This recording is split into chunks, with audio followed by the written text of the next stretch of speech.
마지막 절은 다 같이 읽겠습니다. 제가 먼저 읽겠습니다. 악을 행하는 자들 때문에 불평하지 말며 불의를 행하는 자들을 시기하지 말지어다. 그들은 풀과 같이 속히 배임을 당할 것이며 푸른 채소같이 쇠잔할 것이미로다. 여호와를 의뢰하고 선을 행하라. 땅에 머무는 동안 그의 성실을 먹을거리로 삼을지어다. 또 여호와를 기뻐하라. 그가 내 마음의 소원을 내게 이루어 주시리로다. 내 길을 여호와께 맡기라. 그를 의지하면 그가 이루시고 내 의의를 빛같이 나타내시며 내 공의를 정오의 빛같이 하시리로다.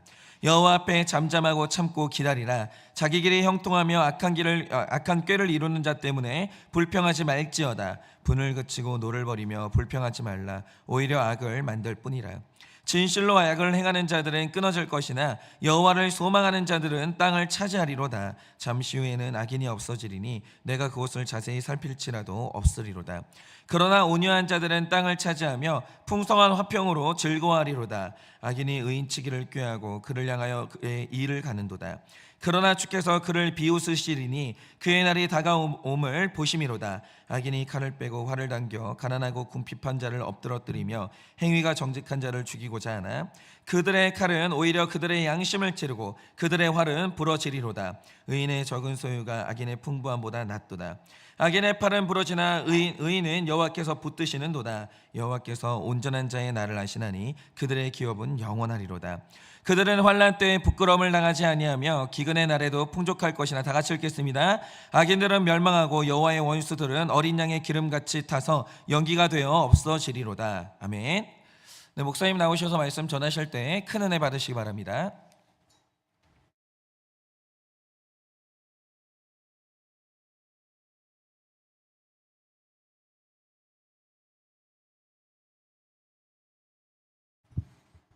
네, 최근에 저희 가정에 이제 아이가 태어나기도 하고 이제 이래저래 이제 목돈이 나갈 일이 많아졌습니다. 그렇다 보니까 이번 달에 이제 신용카드 내역과 통장 잔고를 이제 자주 확인을 하면서 과소비하지 않도록 이제 체크를 자주 하고 있는데요.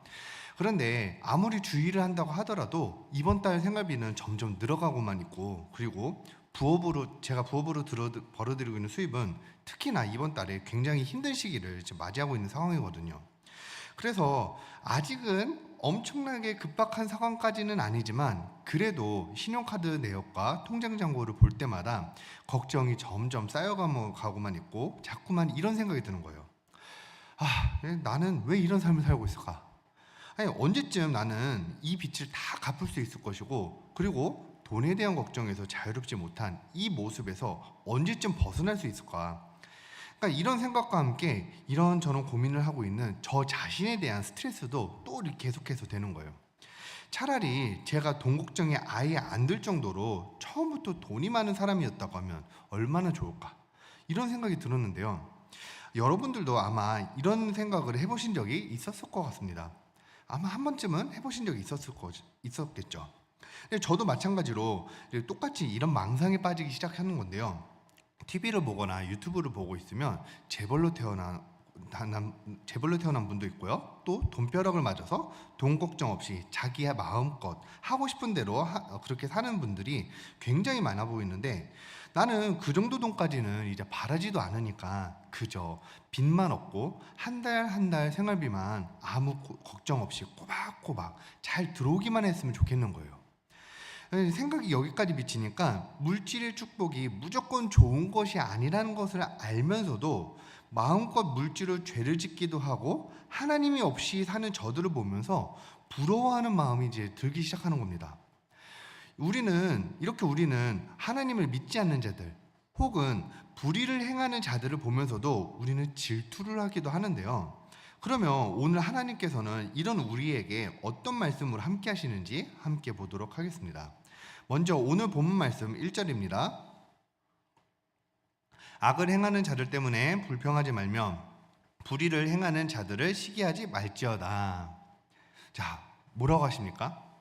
악한 자들 때문에 불평하지 말고 불의를 행하는 자들 때문에 시기하지 말라고 하셔요. 그러니까 처음 시작부터 불의한 자들의 형통에 대해서 나오는데요. 이 문제가 옛날이나 지금이나 사람들의 마음속에 큰 어려움으로 자리 잡고 있기 때문인 것 같아요. 자, 여러분, 우리가 세상을 살아가다 보면 하나님을 믿지 않거나 때론 악을 행하는 것 같은 자들도 그렇게나 떵떵거리면서 잘만 사는 것처럼 보여요. 그런데 하나님을 믿는다면서 열심히 살아가고 있는 나 자신을 돌아보니까요, 이상하게, 정말 이상하게도 정직하게 살아가고 있는데, 그런데도 초라해 보입니다.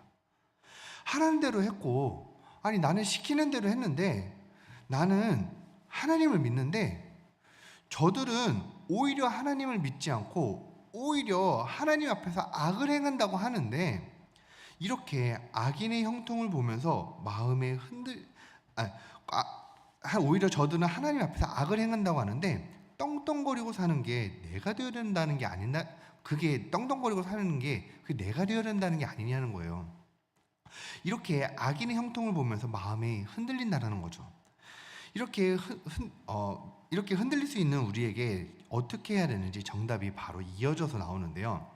오늘 말씀 4절에서 5절을 함께 보겠습니다. 또 여호와를 기뻐하라. 그가 내 마음의 소원을 내게 이루어 주시리로다. 내 길을 여호와께 맡기라. 그를 의지하면 그가 이루시고. 자, 여기서 대조되는 것을 한번 봐야 되는데요.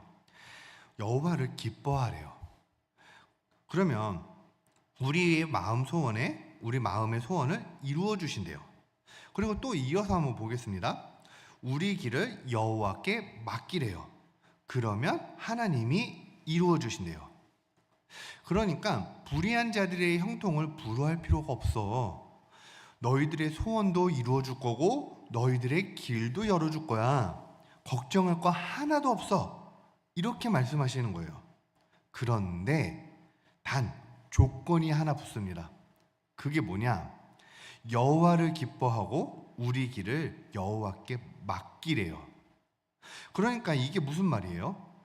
불의한 자들을 보면서 부러워하는 조건들을 바라보는 게 아니라 그 중심에 하나님을 바라보는 거예요. 이 말을 지금 오해하면 안 되는 게요, 하나님께 가치관을 두고 있으면 부자도 되고 승진도 하고 이렇게 하나님은 우리의 마음의 소원도 이루어주는 기복적인 신앙을 말하는 게 아닙니다. 나의 가치관이 하나님의 가치관과 동일시되어서 그렇게 이전에 원했던 세상의 조건들이 아니라 하나님의 가치관에서 바라보는 올바른 소원을 이루어주시고 길을 열어주신다는 뜻인 겁니다. 이것에 대한 성경 속 예시가 예수님의 12제자들에 대한 그 예시를 보면 잘 알 수가 있습니다.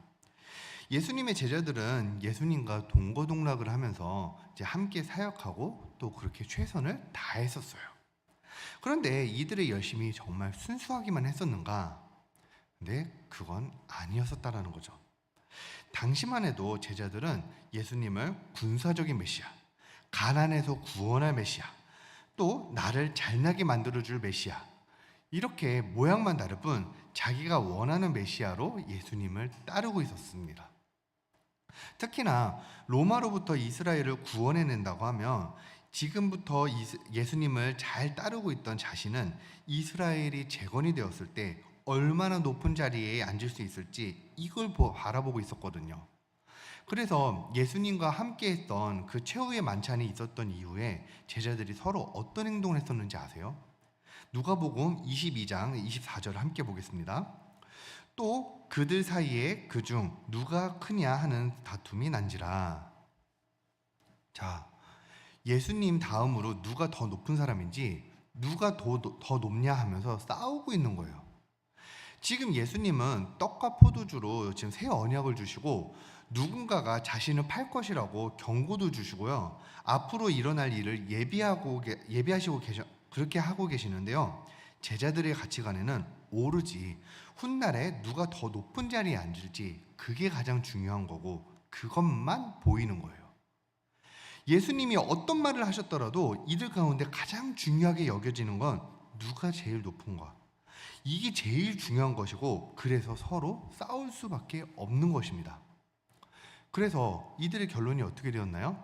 서로가 질투하고 서로가 견제하고 그렇게 싸우고 그렇게 견제를 하다가 예수님이 잡혀가는 당일이 되어서는 모두가 배신을 하고 모두가 도망을 갔어요.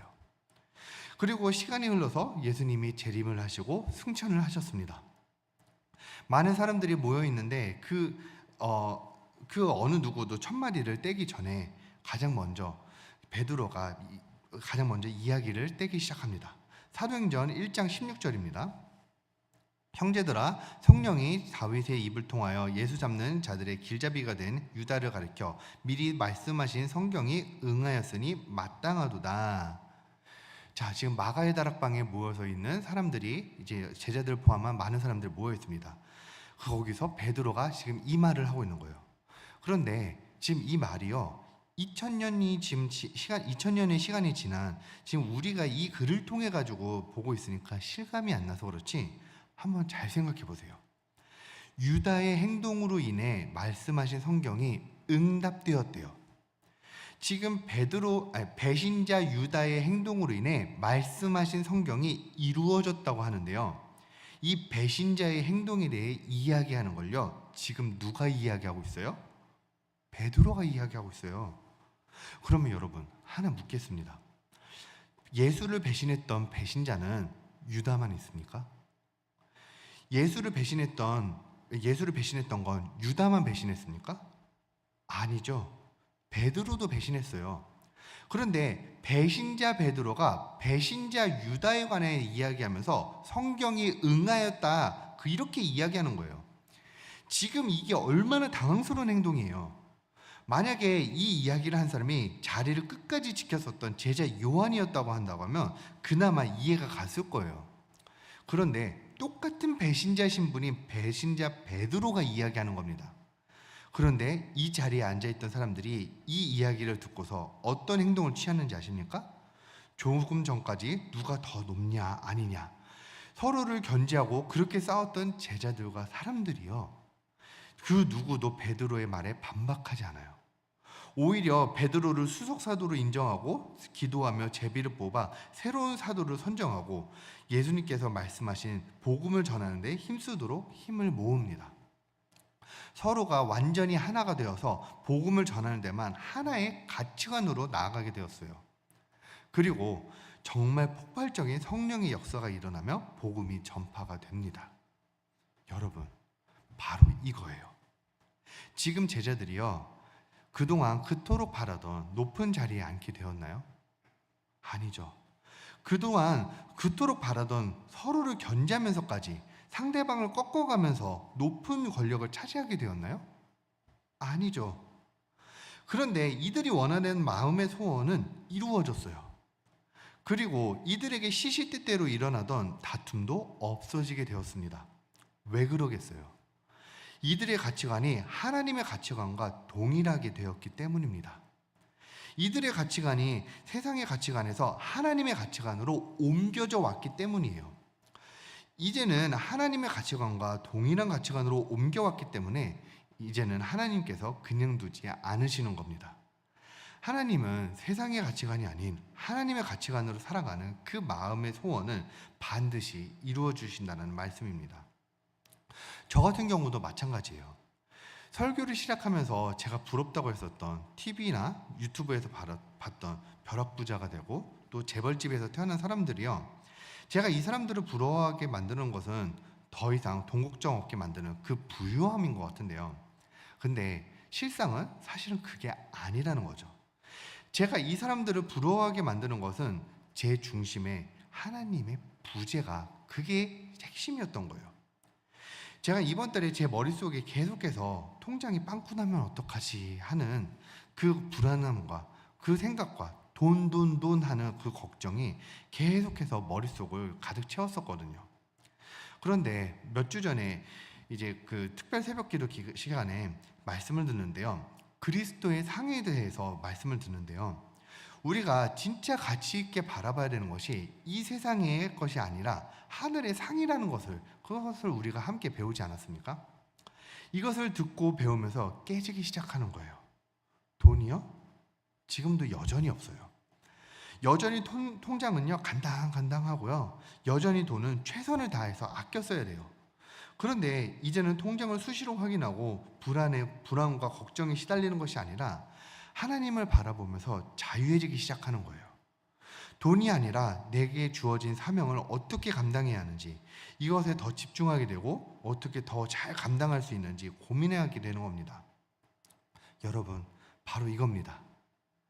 여러분은 주변에 부러운 사람이 있습니까? 여러분은 스스로 삶을 돌아볼 때 어떤 점이 아쉽습니까? 여러분들이 스스로 돌아볼 때 아쉬운 점이 있다면 그것은 무엇 때문입니까? 돈 때문입니까? 외모 때문입니까? 직장 때문입니까? 아니면은 다른 어떤 것 때문입니까? 그런데요, 그 어떤 것이 되었든 간에 오늘 하나님께서 말씀하시기를 내가 다른 어떤 것을 부러워하기보다, 나에게 없는 것을 부러워하기보다 그 가치관을 다시 세우라고 말씀하십니다. 나의 가치관이 회개하는 가치관으로 세워지고 나의 가치관이 구속사로 나아가는 가치관으로 되어갈 때 지금 나에게 없는 것들에 대한 불평과 아쉬움에서 벗어날 수가 있는 겁니다. 오늘 하나님께서 여러분들과 저에게 주시는 이 말씀을 통해서 나에게 없는 것에 대한 불평이나 불만이 아니라 하나님의 가치관으로 회개로 날마다 나아가시는 여러분들과 제가 되시기를 주님의 이름으로 모두 축복합니다. 기도하고 축도함으로 예배를 마칩니다.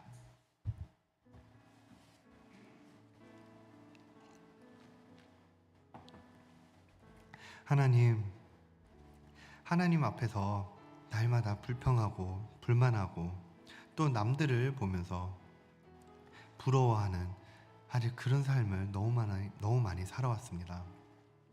왜 저들은 저렇게 내가 원하는 것들을 다 채우고 살냐면서 하나님을 원망하기도 했었습니다. 그런데 하나님, 이 원망함이 어디서부터 옵니까? 결국에는 하나님 앞에 가치관을 제대로 두지 못하고 내 세상 욕심을 다 채우고 싶어하는 내 욕심과 내 죄 때문에 오기 시작했었습니다. 하나님, 이 가치관을 다시 세워서 오로지 하나님의 가치관이 나의 가치관과 동일시하게 되어서 하나님, 내 가치관이 오로지 하나님 앞에 올바르게 세워지길 원하오니 아버지여, 저 함께하여 주시옵소서. 이제는 나의 가치관이 오로지 하나님 앞에 올바르게 서게 되어 하나님이 기뻐하시는 가치관으로 살아가는 제가 될 수 있도록 도와주시옵소서. 지금은 우리 주 예수 그리스도의 은혜와 하나님 아버지의 그 크신 사랑과 성령님의 위로하시고 교통하여 주시는 그 역사하심이 사랑하는 모든 성도들의 머리 위에 지금으로부터 영원 무궁토록 함께 있을지어다. 아멘.